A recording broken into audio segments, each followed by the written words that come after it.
and welcome back to the channel where we talk all about reselling, saving items from landfill and some eco-friendly tips along the way. My name is Michaela and today we're going op shopping. My stockpile is empty. I literally have nothing to list. So I'm going out op shopping. So today is a sourcing day for me. I'm going to go out and source the items to then sell and flip online on usually eBay, but I also flip on Facebook Marketplace, Depop and Poshmark as well. I've got my new reusable coffee cup full and I've got 5 op shops on the list. So let's go on in and see what treasures we can find.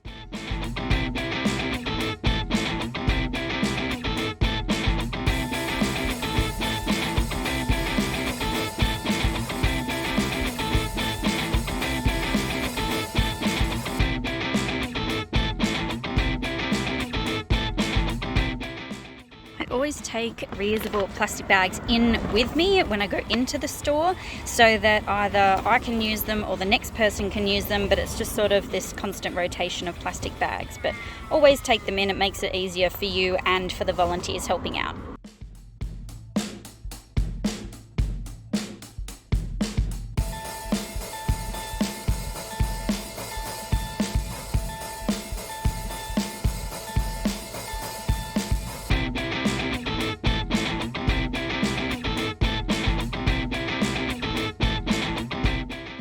Okay, so didn't pick up a heap of stuff in Vinnie's, but sometimes that's not what matters. So one of the volunteers was walking out from the vac storeroom and sort of yelled out to a bunch of people around her that there's an R.M. Williams leather belt if anybody wants it. So I walked over and grabbed that one from her. So I've never sold R.M. Williams belts before, but I do expect to get a pretty good return on that for $6.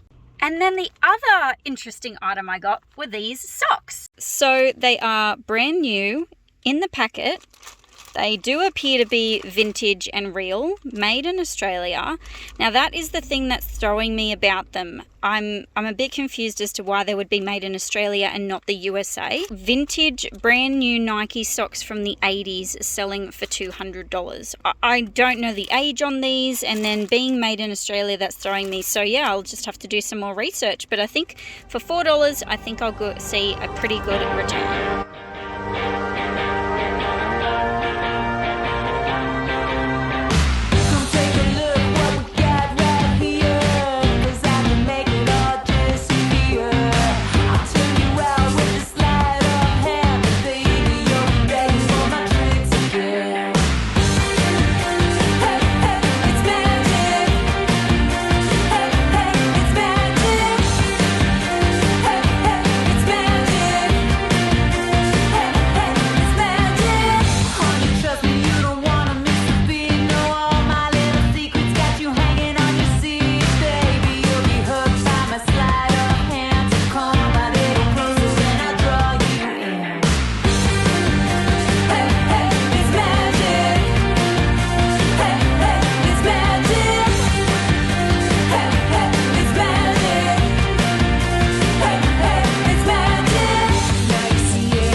Love that salvo. It's always a good time in there. I did pick up quite a few sort of mid-range pieces and then a couple of bigger pieces as well. That Chicken Run PlayStation game, it is very scratched, so I will have to test it, but if it works, it's definitely going to be worth the pickup.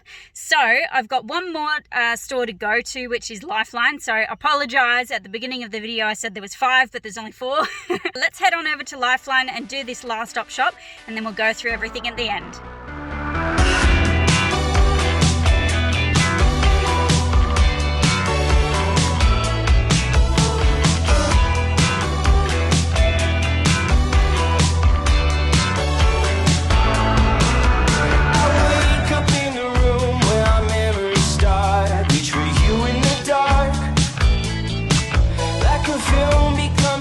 I look for the figures, but it doesn't add up.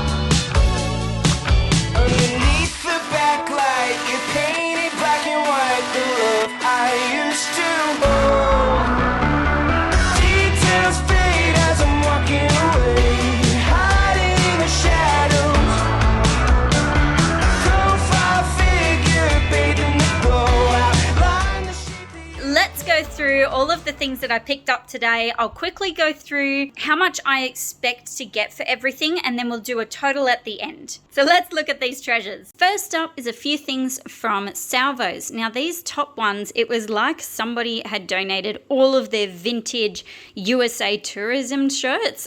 So they obviously had a very good holiday about 20-30 years ago. Starting off, we've got this cute little pink singlet, the coolest Hawaii shirt with this embroidered sun on the top. Crazy Shirts Hawaii, made in the USA. This Hard Rock Cafe singlet, it has been altered, unfortunately. It's on a Hanes tag, made in the USA, 100% cotton. We then have this tiki style Hawaiian shirt, again made in the USA, soft tee. And finally, the very cool Las Vegas shirt that I showed you in store. This is all embroidered and again made in the USA, 1993. Cute little vintage stretchy crop top.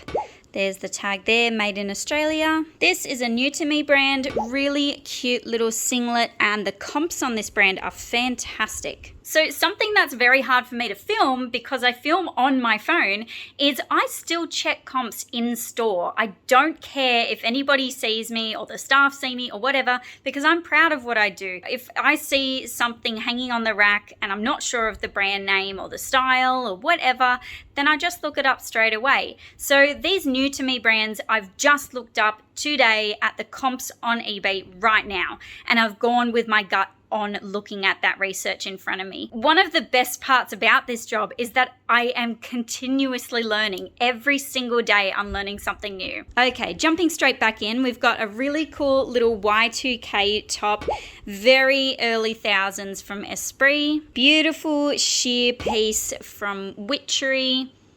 Very funky graffiti style top from Sass & Bide. It's got the crossover on the back. There's the tag. A really great Kathmandu piece I showed you in store. It's got the hidden pocket. It's adjustable. It's that quick dry material as well. But yes, it has quite a lot of yellowing. I do have a couple of white items that I'm needing to soak overnight and then wash them. So I'm going to chuck this in with them. Just a basic linen and cotton blend singlet. This one is from Yarra Trail. A beautiful vintage blouse with all of this lace detailing up the top. I purely picked it up for the style. This is just so delicate and beautiful. I have no idea if the brand is worth anything. There it is as well. But that will obviously come into play with how I price it. But for now, I just grabbed it for the style. This is a brand I have not seen for ages. I used to pick up Orientique all the time and I just haven't seen it. So this is a great little t-shirt from them. It feels near new. Little mark there, so I will pop it through the wash before selling it. I seriously remember these shirts. They were the coolest things ever when I was in like late primary school, early high school. Like, check out the tag. That is seriously Y2K right there. Very, very cool little top. This one is great for Depop. It's going to probably sell on there fast. Another new to me brand, this one I checked the comps in store and wowee, if you get some of the nicer pieces or the dresses, gosh, this is selling really well. So even though this is quite a basic piece, it's got the Peter Pan collar, which is a really good keyword to use. And yeah, I think it's purely the brand that's going to sell this one. I picked up lots of Kathmandu today. This is another really great piece, excellent condition. It's a bit thicker, but still that quick dry material, and a size 12, which is great. A really cute, thick, but super soft cotton skirt from Esprit, 11-year-old, so for girls. This is a really cool vintage piece. It's got the shoulder pads. That's the tag there. The brand isn't doing too bad. It's not an excellent sell-through rate, but I think this pattern is going to do really well for the style and age of it matched with this pattern. Really cool. So this is another linen piece. It's very nice, just a nice little button-up asymmetrical pattern. Now this brand, I can't read it. If you can let me know in the comments below what this actually says, that would be great. This is another one I've taken a chance on. The tag, again, I can barely read it. I'll sit down and try my hardest later. But it is 100% silk. It's got the pussy bow neck, which is a really good keyword again to use. It's a good day out when you find R.M. Williams. Just a really basic one. I sold a blue one of these probably a month ago in the low 20s. So that's what I'm expecting to get on it. Another linen blend piece. This is a really cute ruffle dress. And I picked it up because it's brand new with tags. So this is just a little boutique brand, nothing amazing, but being brand new with tags and linen, it should go quite well. Nice straight pair of trousers from David Lawrence. This is the North Face jacket that we picked up at the beginning of the day. So it does have quite a bit of staining on the sleeve and on the bottom, but this is another piece that I'll try and get the stains out by soaking it overnight and adding it to that pile. So fingers crossed it comes up. If it doesn't, then I'll just list it clearly showing in the pictures and the description if there are any stains left. This piece is really cool. I couldn't find much on the brand itself, but it's a beautiful light cotton piece.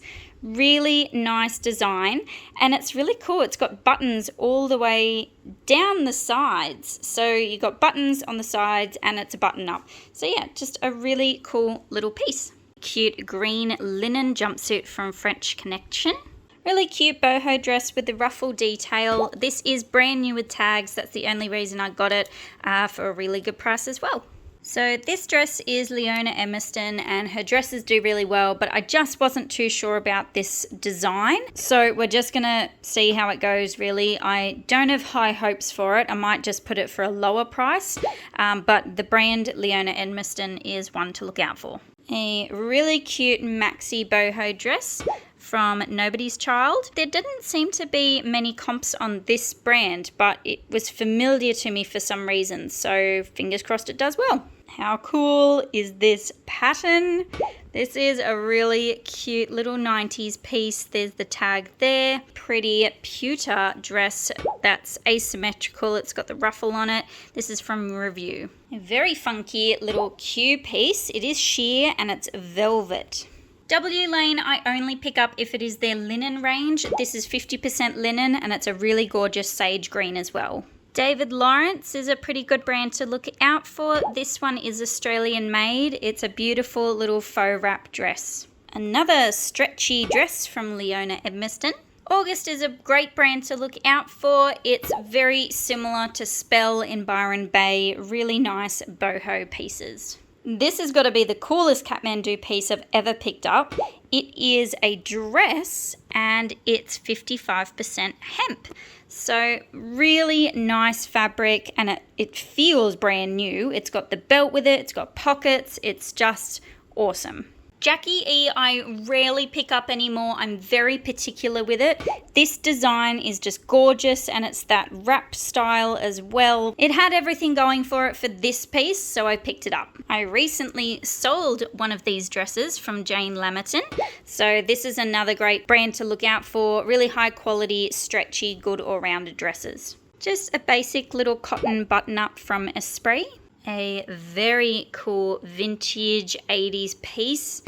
This is a gorgeous floral design. It's got the original belt with it and pleated skirt. And another Kathmandu piece. This one, again, another dress, and it's got wool in it, and it's a quick dry formula as well. So just an awesome piece from Kathmandu. Maggie T is an awesome brand to look out for, and this is a linen blend. An Adidas quick dry sports skirt, awesome for tennis, but just a really good piece. This is a really nice thick cotton skirt. It's got 2 splits on the back, really nice front detail. This is from Laura Ashley. A very nice hot pink A-line dress from COS. This color just isn't coming out in the video. It's really hard to capture. It's like a metallic-y emerald green, and it's from Veronica Main. Last clothing piece is this linen top from Yarra Trail. With those clothes, I come over straight away to my wardrobe and I hang them up so that by the time I get to photographing and listing them, all of the wrinkles have come out of them and they're ready to go. Then we've got all of the hardware stuff. So I found this little jar that's got the brand Charles Jacquin on it. And it's just a little tiny jar, good for jewelry and stuff, but this brand is doing quite well. A really cute handmade leather belt, completely plant-based, 100% biodegradable slippers, like so cool. Then we've got these games from Salvos. We've got the Rugrats, Stuart Little 2, and Bratz Rock Angels. Then we come over to the books, and yippee, I found a Shirley Barber book. It's always a good day when we find Shirley Barber. This type of book I haven't seen before. This is new to me. So it's got the little panels that lift up and down and reveal the fairies underneath. It's so cute. Unfortunately, there are some missing panels on the bottom, so again, I'll just have to take photos of that, put it in the description, but a hardcover Shirley Barber book should do quite well. I found plenty of Del Toro Quest. So this is a hardcover Del Toro Quest 2. It's the full series of Series 2, all in one book. And then we've got some of the Del Toro Quest number 3. So we actually have, the full set there for number 3. Now with Del Toro Quest, I always pick it up so that I can bundle it all together. I nearly have a full series of 1, 2, and 3 over there. So I'll see what I can do with this lot and hopefully get a full series uplisted. I got a few more titles from Emily Rodar. Anything Emily Rodar does really well in its series. So these two I haven't seen before. I'll see what else I need to collect with those. I do have more Rondo ones. So I'll see what's in my cupboard, see if I can list that up.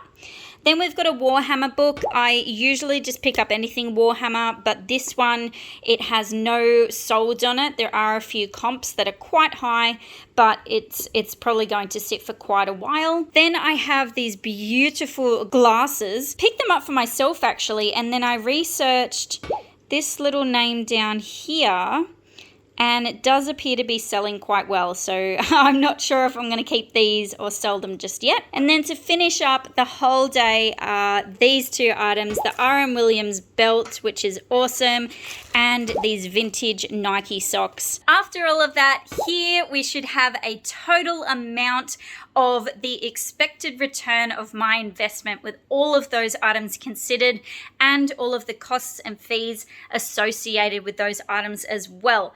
And guys, keep in mind that I've spent a fair few hours today going around and finding these items, and then I have to clean them, I have to research them a bit more, I then have to photograph them, store them, list them, and then ship them out once they've sold. So there's still quite a bit of work to see that return in investment. But at the end of the day, I absolutely love my job. We have saved all of these items from going to landfill, and we've put them back into the circular economy to be loved and treasured once again. So thank you so much for watching, guys. If you like this video, then hit that like button and subscribe to see some more. I hope you have a wonderful time out there treasure hunting yourself. See you on the next one.